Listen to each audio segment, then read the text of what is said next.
श्रीनगर पाखरे लक्ष्मी नारायण भेट नंदीघोष रथ पाखक आसवे माँ लक्ष्मी आउ माँ लक्ष्मी सहित प्रभु जगन्नाथ भेट लक्ष्मी नारायण भेट कराइबे गजपति। बर्तमान आपण श्रीक्षेत्र देखुं चित्र जो श्रीनगर पाखरे लक्ष्मी नारायण भेट होगापाई जाऊँगी ए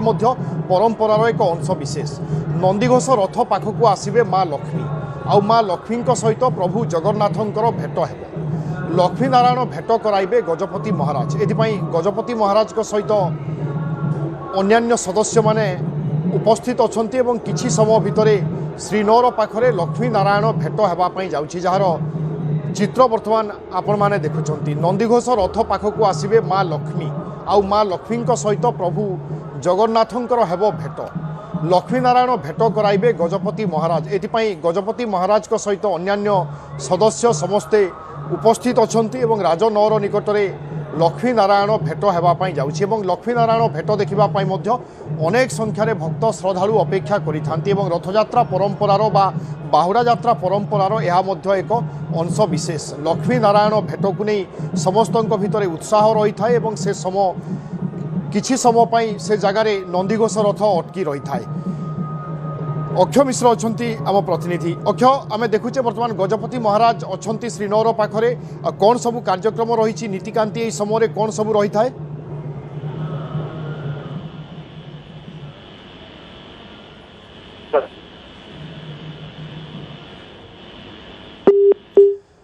आम चेष्टा करुचु अक्षय आम प्रतिनिधि सहित जोगाजोग करने किछि समय भितरे लक्ष्मी नारायण भेट होगापाई जाउछि एवं बाहुड़ा यात्रा लक्ष्मी नारायण भेट एक स्वतंत्र स्थान अख्तियार करिथाए। तेणु लक्ष्मी नारायण भेट उपरे समस्तंकर नजर रही थाए एवं वर्तमान आपण टीवी स्क्रीन रे देखुचंती श्रीक्षेत्ररू सीधा सड़क चित्र महाप्रभुंकर बाहुड़ा यात्रा जोठी लक्षाधिक भक्तंकर समागम होइछि। महाप्रभु नवदिनात्मक यात्रा सारी पुणी थरे श्रीमंदिर फेरुछंती एवं जेतेबेले महाप्रभु श्रीमंदिर फेरंती से समय महालक्ष्मी को सांगरे आनी नथांती सेथिपाई महालक्ष्मी अभिमान करिथांती। एई समय लक्ष्मी नारायण भेट मध्य होइथाए जहा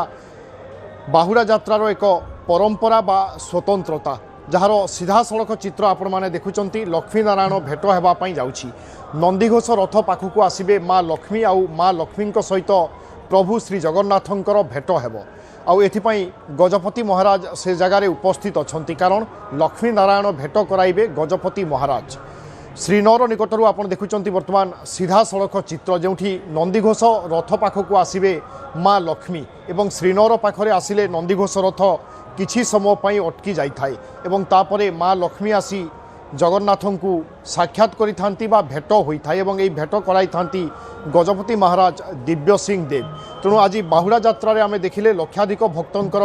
समागम एवं भक्त श्रद्धालु समस्ते अछंती। आसंता काली महाप्रभुंकर सुनावेश देखिबे किंतु ता पूर्वरु बाहुड़ा यात्रार प्रतिटी परंपरा गोटे पर गोटे पालन करा जाउछि। जेतेबेले श्रीनगर निकटरे रथ पहुँची थाए सेतेबेले महाप्रभु अटकी जाती एवं तापरे महालक्ष्मी आसी जगन्नाथं को साक्षात करिथांती एवं एई लक्ष्मी नारायण भेट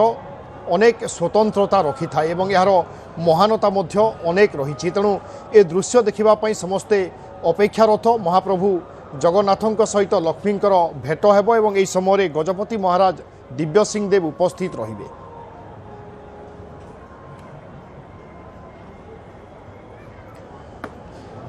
श्रीक्षेत्ररू आप देखुं सीधा सड़क चित्र किछि समय भितरे लक्ष्मी नारायण भेट होगापाई जाउछि एथिपाई गजपति एवं अन्य सदस्य समस्ते उपस्थित अछंती। महाप्रभु नंदीघोष रथरे जेतेबेले आसुथिबे श्रीनगर निकटरे अटकी जाती एवं सही समय महालक्ष्मी आसी गजपति महाराज को जरिया जगन्नाथं को साक्षात करती भेटघाट होइथाए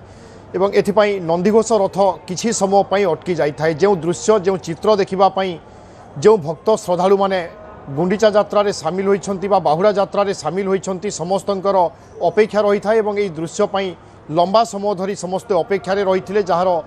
पूर्णछेद पड़िबा पाई जाउछि कारण नवदिनात्मक यात्रा रे जिबा परठारु महाप्रभु को प्रथम थर साक्षात करिवे लक्ष्मी ठाकुराणी। अक्षय मिश्र अछंती आम प्रतिनिधि। अक्षय अपडेट कौन रही सूचना दिंतु बर्तमान कौन सबू चली नीतिकांति? देखु एबे जदि कहबा महाप्रभुंकर आज जेहेतु लक्ष्मीनारायण भेट एबे अच्छी चली ଏବଂ ଯୋଉଥିରେ ଆମେ କହିପାରିବା କି ଯେହେତୁ ମା ଲକ୍ଷ୍ମୀ ଅଭିମାନୀ ମା ଲକ୍ଷ୍ମୀ ଯେତେବେଳେ ହେରା ପଞ୍ଚମୀରେ ରଥ ଭାଙ୍ଗିକି ଆସିଥିଲେ ସେଦିନ ମହୋଚୂର୍ଣ୍ଣ ପକେଇକି ଆସିଥିଲେ ମହାପ୍ରଭୁଙ୍କର ସେ ବାହୁଡା ଯାତ୍ରା ଏବଂ ଯଦି କହିବା ସେଇ ଯାତ୍ରାରେ ଆଜି ମଧ୍ୟ ମା ଲକ୍ଷ୍ମୀଙ୍କର ରାଗ ମଧ୍ୟ ଥମି ନାହିଁ। ତ ଆଜି ସେଇ ରାଗକୁ ଶାନ୍ତ କରିବା ପାଇଁ ଗଜପତି ମହାରାଜ ନିଜେ ମଧ୍ୟ ଆଜି ନିଜେ ମଧ୍ୟସ୍ଥି ହେଇକି ଏହାର ସମାଧାନ କରିବେ ଏବଂ ଯାହା ବିଧି ରହିଛି ଆପଣ ଦେଖୁଥିବେ ରଥ ତଳେ ସ୍ୱର୍ଣ୍ଣ ନୀତି ରହିଛି ଅର୍ଥାତ୍ ମା ଲକ୍ଷ୍ମୀ ଚାହାଣୀ ମଣ୍ଡପ ପାଖରେ ଅପେକ୍ଷା କରିଥିଲେ ଏବଂ ସେଠୁ ସେ ନଜର ପକେଇଲେ ମହାପ୍ରଭୁ ଆସି ସିଂହର ପାଖେ ପହଞ୍ଚିଲେଣି ଏବଂ ଗଜପତି ମହାରାଜ ମଧ୍ୟ ତଳକୁ ଆସିଥିଲେ ଏବଂ ଆପଣ ଦେଖୁଥିବେ ସେଟା ଦୃଶ୍ୟ କି ମହାଲକ୍ଷ୍ମୀ ସିଂହର ପାଖରେ ଯେତେବେଳେ ପହଞ୍ଚିବା ପରେ ଗଜପତି ମହାରାଜ ତାଙ୍କୁ ପାଛୋଟି ନେଇଥିଲେ ଏବଂ ରଥ ନିକଟରେ ବନ୍ଦାପନା ହେଇଥିଲା ଏବଂ ଭୂତର୍ଷ ମହାପାତ୍ର ବନ୍ଦାପନା କରିଥିଲେ ଦହିପତି ମଣୋହି କରିଥିଲେ ଏବଂ ତାପରେ ବୋଧହୁଏ ମା ଲକ୍ଷ୍ମୀ ଟିକେ ଶାନ୍ତ ପଡିଲେ ଏବଂ ମହାପ୍ରଭୁଙ୍କର ଅଧର ଚୁମ୍ବିତ ଆଜ୍ଞାମାଳ ମା ଲକ୍ଷ୍ମୀଙ୍କ ବିମାନକୁ ଦିଆଗଲା ଏବଂ ସେ ପାଲିଙ୍କିରେ ସେ ସିଧାସଳଖ ପୁଣି ଥରେ ଫେରୁଛନ୍ତି ଶ୍ରୀମନ୍ଦିର ଆଡିକି ଆପଣ ଦେଖିପାରୁଥିବେ ସିଧାସଳଖ ଦୃଶ୍ୟ ଏବଂ ଇଏ ହଉଛି ଏକ ଚିତାକର୍ଷକ ସାଙ୍ଗରେ ମଧ୍ୟ ଗଜପତି ମହାରାଜ ମଧ୍ୟ ରହିଛନ୍ତି ଏବଂ ଏଇ ଯୋଉ ଚିତାକର୍ଷକ ଦୃଶ୍ୟ ରହିଛି କି କିଭଳି ଭାବରେ ପାଲିଙ୍କିରେ ଆସି ମହାଲକ୍ଷ୍ମୀ ଏଇ ଦୃଶ୍ୟକୁ ଯେତେବେଳେ ସେ ତାଙ୍କର କଳି ଝଗଡା ଦୃଶ୍ୟକୁ ଭକ୍ତ ସମାଜ ଦେଖିଥାନ୍ତି ସେ ମଧ୍ୟ ଚିନ୍ତା କରିଥାନ୍ତି କି ମହାପ୍ରଭୁ ମଧ୍ୟ ମା ଲକ୍ଷ୍ମୀଙ୍କ ରୋଷର ଶିକାର ହୋଇଥାନ୍ତି ସ୍ୱାମୀ ସ୍ତ୍ରୀ ମଧ୍ୟରେ କଳହ ତେଣୁ ମା ଲକ୍ଷ୍ମୀ ଆସିବା ସମୟରେ ମଧ୍ୟ ତାଳଧ୍ୱଜ ରଥରେ ବଳଭଦ୍ରଙ୍କ ରଥରେ ମଧ୍ୟ ଟେରା ପଡିଥାଏ ଯେମିତି ଭାବେ ସେ ଦେଶ ରହିଥାନ୍ତି ଏବଂ ନ ଦେଖିବେ ତେଣୁ ସେଇଭଳି ଭାବରେ ସେ ଆସିଥାନ୍ତି ଏବଂ ଇଏ ରାଗ ମଧ୍ୟ ଆଜି ବି ସରିବ ନାହିଁ ପ୍ରଥମେ ହେରା ପଞ୍ଚମୀ ରାଗ ଦେଖିଲେ ରଥ ଭାଙ୍ଗିଥିଲେ ଆଜି ଗଜପତି ମଧ୍ୟ ବୁଝେଇଲେ ହେଲେ ତାପରେ ମଧ୍ୟ ସେଇ ରାଗ ଥମିବ ନାହିଁ ନୀଳାଦ୍ରି ବିଜୟ ସମୟରେ ଯେତେବେଳେ ମହାପ୍ରଭୁଙ୍କର ପହଣ୍ଡି ଚାଲିବ ଏବଂ ଯେତେବେଳେ ନୀଳାଦ୍ରି ପହଣ୍ଡି ହବ ସେଇ ସମୟରେ ବଳଭଦ୍ର ସୁଭଦ୍ରା ଯିବା ପରେ ମହାପ୍ରଭୁଙ୍କର ସେଇ ସିଂହ ଦ୍ୱାରକୁ ବନ୍ଦ କରିଦେବେ ସେଠି ମଧ୍ୟ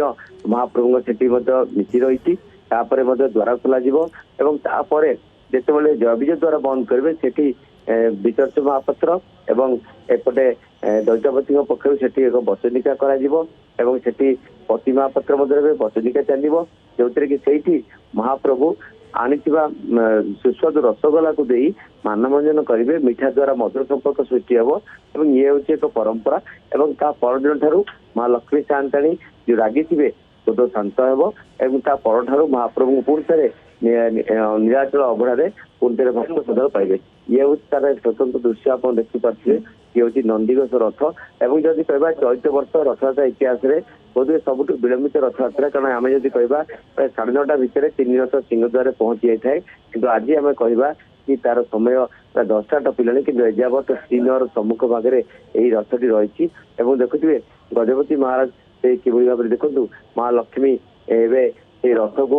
ଆପଣ ଦେଖିପାରୁଥିବେ ଇଏ ହେଉଛି ବିରଳ ଦୃଶ୍ୟ ଅଦ୍ଭୁତ ସଂଯୋଗ ଦୃଶ୍ୟ ଯୋଉଥିରେ କି ମା ଲକ୍ଷ୍ମୀ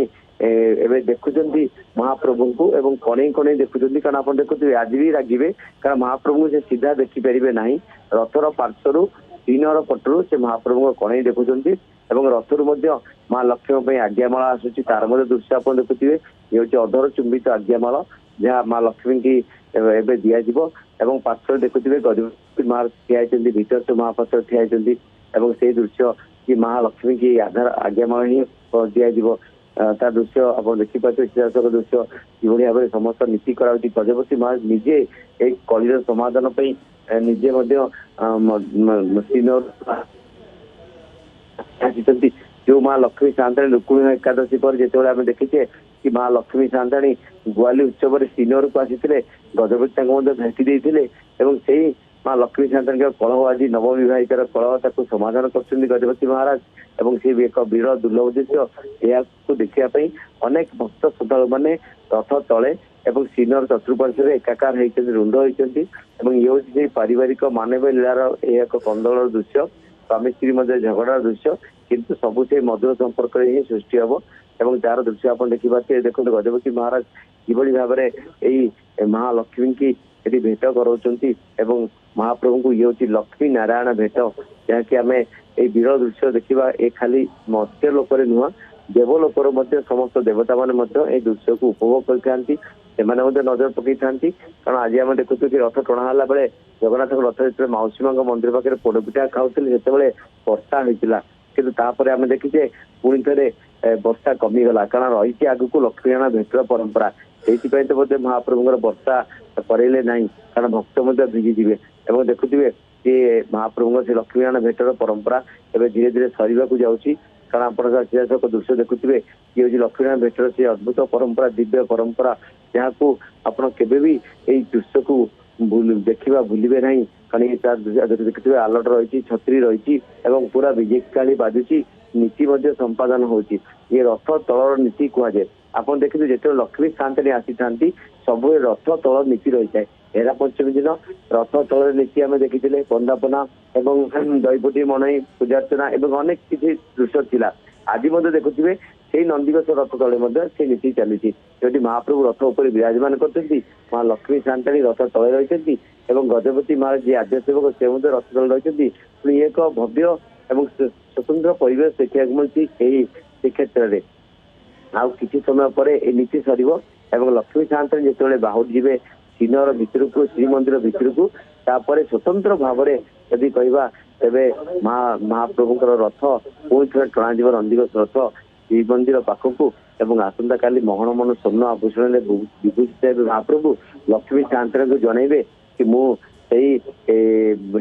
ମହାପ୍ରଭୁ ଯିଏକି ଏବେ ମଧ୍ୟ ଅନେକ ଧନ ସମ୍ପତ୍ତି ନେଇକି ଆସିଛି, କିନ୍ତୁ ଆପଣଙ୍କ ବିନା ସବୁ କିଛି ତୁଚ୍ଛ। ଏବଂ ସେଇ ଦୃଶ୍ୟକୁ ସେ ଜଣାଇବା ପାଇଁ କାଲି ସ୍ୱତନ୍ତ୍ର ଭାବରେ ସେ ମଣମଣ ସୁବର୍ଣ୍ଣ ବେଶ ପରିଧାନ କରିବେ। बिल्कुल ଏବଂ ପ୍ରଭୁଙ୍କର ସୁନାବେଶ ଦେଖିବା ପାଇଁ ମଧ୍ୟ ସମସ୍ତେ ଅପେକ୍ଷାରେ ଅଛନ୍ତି ଏବଂ ତା ପୂର୍ବରୁ ଏ ହେଉଛି ଲକ୍ଷ୍ମୀ ନାରାୟଣ ଭେଟ। ବହୁତ ବହୁତ ଧନ୍ୟବାଦ ଅକ୍ଷୟ।